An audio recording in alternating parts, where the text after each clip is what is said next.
panas sekarang ni. Tapi ada satu benda best, iaitu tenaga solar. Macam saya pakai ni, ini daripada Blue Yeti, harga dalam 8,000 macam tu. Tinggi. Tapi kalau saya DIY, saya boleh buat dalam 3,800 macam ni. Saya turn on. That's tu. Semuanya hidup. Dengan harga yang kurang daripada separuh untuk bateri komersial, saya boleh dapat ini dan juga solar panel tu. Bukan dapat satu, dapat dua sekali. Macam mana saya buat? Jom. 1, 2, 3. Pop, pop, pop, pop, pop. First, kita perlukan bateri. Saya gunakan bateri lithium ion phosphate. Cuma yang ini dah siap, casing semua siap. Contoh tu bateri dia. Lepas tu dia connect dengan BMS, Battery Management System. Ini yang high quality punya. Daripada bateri, kita connect ke BMS. Lepas tu connect pada circuit breaker untuk melindungi kita punya pack bateri ni. Kalau kita nak turn on kat sini, bila ada overcurrent, dia akan tenang ke bawah. Selamat sikit kan. Atas ni kita ada terminal negatif dan terminal positif. Semua ni dalam satu pack. Tu yang bila ada set bateri lithium ion phosphate macam ni, senang. Kita dah, bateri ni selamat, dia punya casing dia proper. Kita ada BMS, kita boleh pantau guna handphone sebab ni ada Bluetooth tau. Jadi boleh control, boleh tengok kita punya voltage tinggal berapa, capacity tinggal berapa. Tapi kalau bateri ni saja tak cukup lah, kita nak buat solar power pack. Kita kena ada aksesori dia yang lain. Untuk charge bateri ni, kita perlukan solar charge controller. Kita boleh dapatkan input power daripada solar panel ataupun elektrik rumah kita. Dan untuk tukar daripada DC kepada AC, kita perlukan inverter. Ini saya pakai 1000 watt punya inverter. Bateri akan connect kat belakang ni dan depan ni kita ada cucuk plug kita dan kita boleh tekan on off kat sini. Untuk output DC pula, saya akan pakai 2 barrel plug untuk DC output 12 volt. Untuk USB, saya akan pakai USB charging module.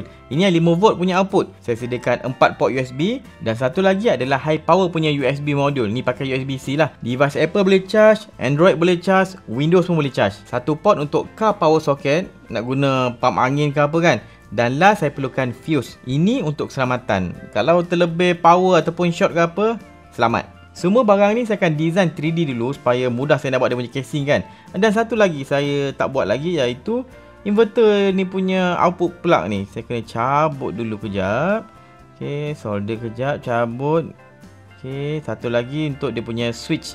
Lepas tu saya 3D print dia punya output panel. Ini saya dah ikut ukuran yang saya dah design tadi lah. Saya pasang dulu AC plug ni. Ni terbalik. Okey, ni betul. Tekan. Then saya akan pasang barrel plug. Saya akan gam tau.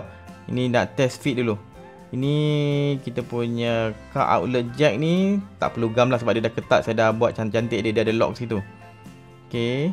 Dan ini switch. Switch untuk DC punya output. Dan saya gunakan glue gun saja untuk gamkan semua saya punya modul-modul USB tu. Okey. Saya nampak kemas kan?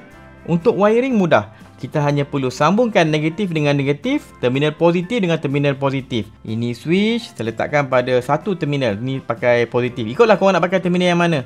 Asalkan satu terminal kita letak switch. Tengok. Kan okey tu, kemas je kan? Tak adalah serabut sangat. Tu fuse. Fuse ni saya akan letakkan 15 punya fuse. Rasanya cukup kot 15 tak ada terlebih sangat dan tak ada rendah sangat. Nanti kalau rendah sangat tak cukup power pula kita punya barang-barang ni. Untuk casing pula saya nak gunakan plywood. Ini kilang ni dah bertambah dah ni, sebelah kilang lagi. Itu satu je ada. Ni dah dua dah ada punya bangunan. Ni plywood yang saya akan gunakan. Tebal ni, 1 inci ni plywood tebal. Kalau korang nak kilang potongkan kayu guna mesin CNC diorang macam ni, boleh pergi ke beranibuat.com/perabot. Nanti saya akan tambah pilihan kayu plywood. Saya terpotong, buat balik rumah, saya sanding sikit lah bagi cantik lagi.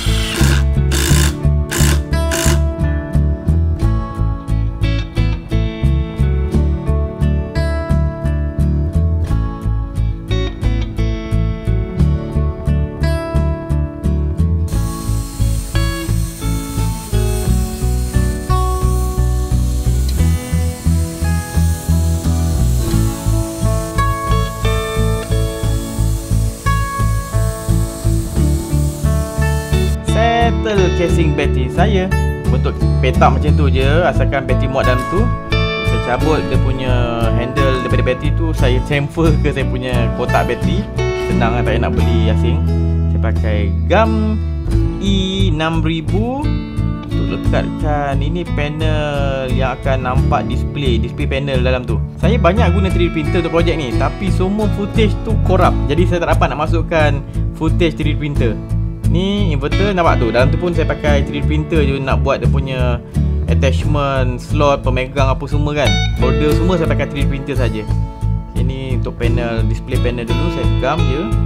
Lepas tu saya skrukan positif negatif untuk wayar inverter ni. Inverter ni wayar akan guna wayar DC yang tebal tau, sebab current yang digunakan akan tinggi. Saya slide masuk bateri dia ni, berat ni, dalam 30 kilo rasanya bateri ni. 20 kilo lebih ke 30 kilo.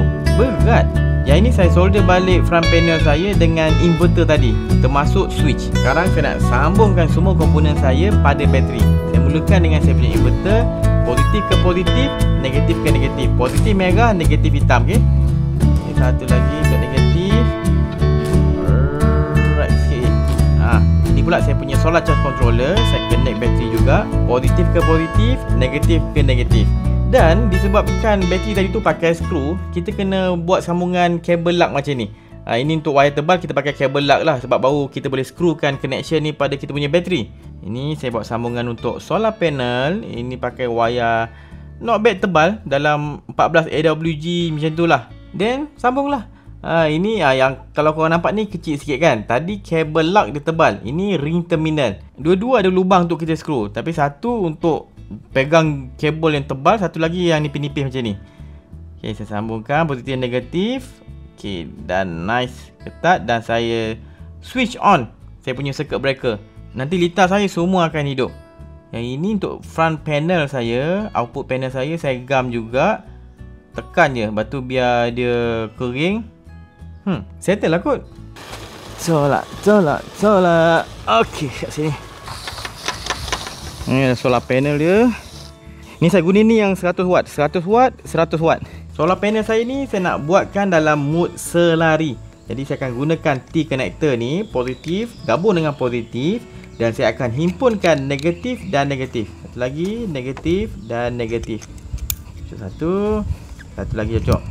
Alright. Jangan pergi sambungkan dua-dua ni tau, nanti short habis rosak solar panel. Saya connect sambungan solar panel saya ni, saya gunakan XT90. Ini ikut kreativiti lah nak buat kabel sambungan macam mana.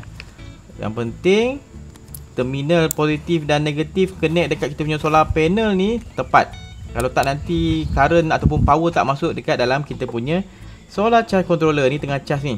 Atau kita boleh tengok dekat kita punya bateri ni, ada display panel kan, kita boleh tengok voltage berapa, tengah input current tu berapa. Kalau tak nak guna kat sini, saya boleh tutup dan saya terus buka apps dia. Kat app ni saya boleh tengok voltage, current yang masuk berapa dan power yang masuk tu berapa. Sekarang ni tengah 100 watt. Contoh kalau saya nak buka AC, saya cocok satu ni blower ni, heat gun saya ni, saya turn on, switch on kat sini. Tengok dia hidup. Kita boleh tengok dekat display ni tapi tak nampak lah. Jadi guna apps ni senang. Negatif 15 ampere ataupun 200 watt dia dah guna. Kita tutup plug jap, cabut. Kita try DC pula. Tadi AC kan, try DC. Ni kipas DC saya pakai car outlet jack ni. Saya cocokkan kat sini, nice, dan saya turn on. Okay, kita buka kipas. Oh, tak pusing. Tu kita tengok power consumption dia. Kalau tadi tengah 100 watt charge, tekan on, dia tinggal 80 watt. Still masuk tapi kurang sikit. 20 watt digunakan. Ini bermaksud bila saya guna kipas yang low power macam ni, cocok kat solar panel, bateri ni masih lagi di charge. Kalau saya try satu lagi, ini tu USB-C yang high power punya USB-C. Kita try nak tengok hidup tak hidup. Cocok kat iPad Pro saya. Itu nice. Okay, so sekarang kita dah tahu dah macam mana nak buat bateri ni. Sekarang agak-agak bateri ni membolehkan kita survive dalam hutan menggunakan peralatan elektrik berapa lama. Jom kita kira. Ini bateri solar saya dalam 2400 watt hour dia punya kapasiti. Kita boleh guna dalam 70% lah supaya bateri kita ni boleh tahan lama.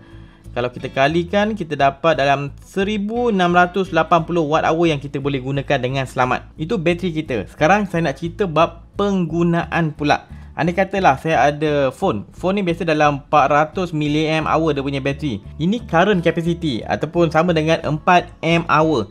Voltage untuk bateri nominal dia dalam 3.7 volt. Nak dapatkan power, P sama dengan IV. Jadi kalilah 4 mAh kali dengan 3.7 volt sama dengan 14.8.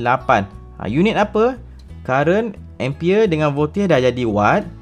H tinggal hour, jam. Kalau kita bahagi pula kapasiti solar power bank kita tadi tu dengan kapasiti bateri handphone, kita boleh charge handphone kita sebanyak 113 kali. Menggunakan bateri besar tu. Contoh lain, kita nak masak nasi gunakan periuk nasi kecil ni dalam 300 watt. Kita masak nasi dalam setengah jam, kita akan dapat dalam 150 watt hour. Bahagi dengan bateri, kita boleh masak 11 kali. Untuk charging pula, saya ada dua solar panel tadi, 100 watt dengan 100 watt. Okay, ini solar panel kita dua. Total 200 watt lah. Secara purata, sehari kita dapat dalam 4 jam cahaya matahari. Kita kali, kita akan dapat dalam 800 watt jam sehari kita boleh produce tenaga. Kalau kita charge 2 hari, daripada pagi sampai ke malam, kita dapat dalam 1600 watt hour. So, untuk charge full bateri ni, kita perlukan 2 hari. Jadi, kalau kita nak guna hari-hari sistem solar kita ni, setiap hari kita kena guna kurang daripada 800 watt jam tenaga. Baru boleh survive setiap hari. Jadi, kalau korang berminat nak buat sendiri, saya akan letakkan link dekat description. Beli kat Shopee saja. Ataupun korang boleh hubungi M&A Gadgets. Pergi kat Facebook, PM diorang kalau nak tanya sebarang info tentang tenaga solar. Okey, tu je. Saya harap saya punya video ni bermanfaat. Saya nak ucapkan terima kasih pada geng Patreon kat bawah ni sebab bantu untuk cover sedikit overhead dalam produce rancangan Education Berani Buat ni. Dan kalau nak tengok banyak lagi konten-konten ataupun video menarik di Berani Buat, boleh pergi ke YouTube Berani Buat. Ada banyak video kat situ, playlist pun ada banyak. Saya dah sortkan semua jenis video-video ni. Kalau tengok video-video solar, pergi kat playlist solar. Situ ada banyak video pasal solar. Okay, tu je. Jumpa dalam next video. Assalamualaikum.